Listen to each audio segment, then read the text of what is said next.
C'est Marc Pope qui officie ce soir. Bonsoir à vous. Bonsoir Anthony. L'armée israélienne a diffusé une vidéo montrant des hommes en armes qu'elle présente comme des soldats du Hamas autour d'un entrepôt de l'UNRWA, l'agence de l'ONU pour les réfugiés palestiniens à Rafah, et accuse précisément l'agence onusienne de complicité avec le groupe terroriste. Qu'est-ce qu'on voit sur cette vidéo ? Eh bien, Anthony, cette vidéo, elle se compose de 3 séquences. Vous allez la voir.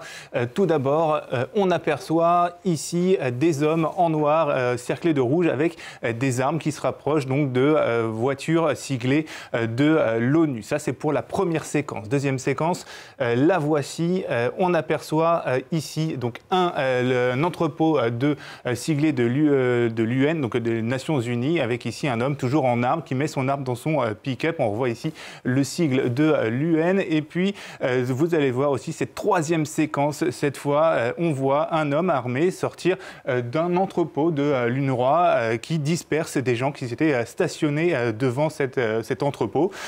Cette vidéo, vous l'avez dit, elle est diffusée par l'armée israélienne et notamment cet homme qui est donc le porte-parole pour les médias arabophones. Et cet homme nous dit donc documentation exceptionnelle des saboteurs aux côtés de véhicules de l'ONU ouvrant le feu à l'intérieur d'un complexe de l'UNRWA à l'est de Rafah.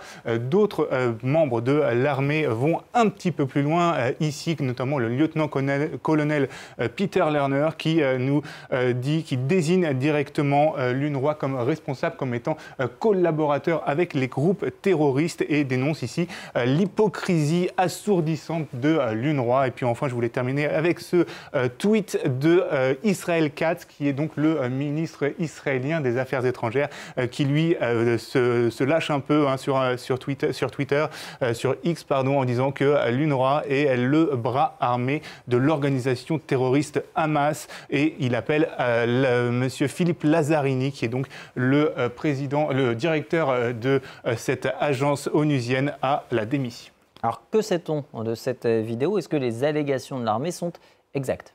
Alors la vidéo, elle est tout à fait réelle, il n'y a aucun doute là-dessus, mais ce qui l'est moins, c'est les allégations. Ce sont les allégations de l'armée israélienne qui sont trompeuses. En effet, les hommes en armes que l'on aperçoit sur les vidéos n'appartiennent pas au Hamas, comme le laissent penser les messages qu'on vient de lire, mais ils font partie du personnel de sécurité engagé par des agences, dont l'UNRWA, pour sécuriser, vous allez voir, les convois humanitaires. On les aperçoit ici sur ces images de AP sur le camion qui relaye cette aide humanitaire. On les envoie donc armés pour s'assurer qu'il n'y aura pas de débordement lors de la distribution de cette aide.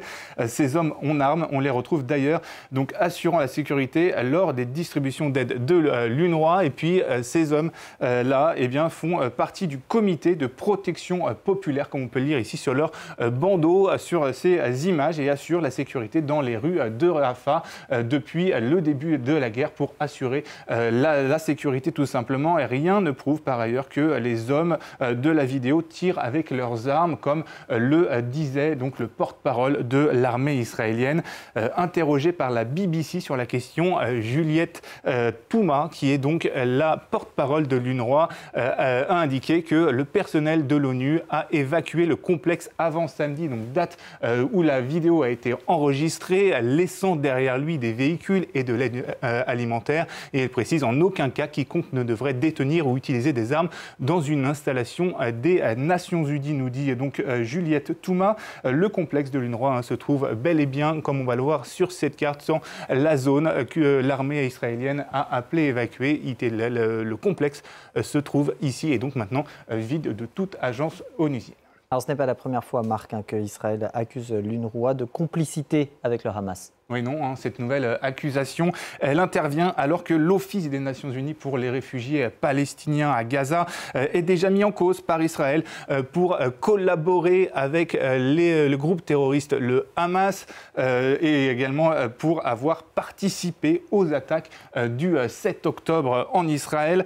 Problème, Israël n'a toujours pas fourni la moindre preuve pour étayer ces accusations, comme le rappelle un rapport ici cité par les Nations Unies. soumis donc un rapport qui a été fait par un comité d'audit indépendant. Le rapport souligne aussi par ailleurs le côté essentiel de l'UNRWA dans la promotion du développement humain et économique des Palestiniens, soulignant ainsi son caractère indispensable.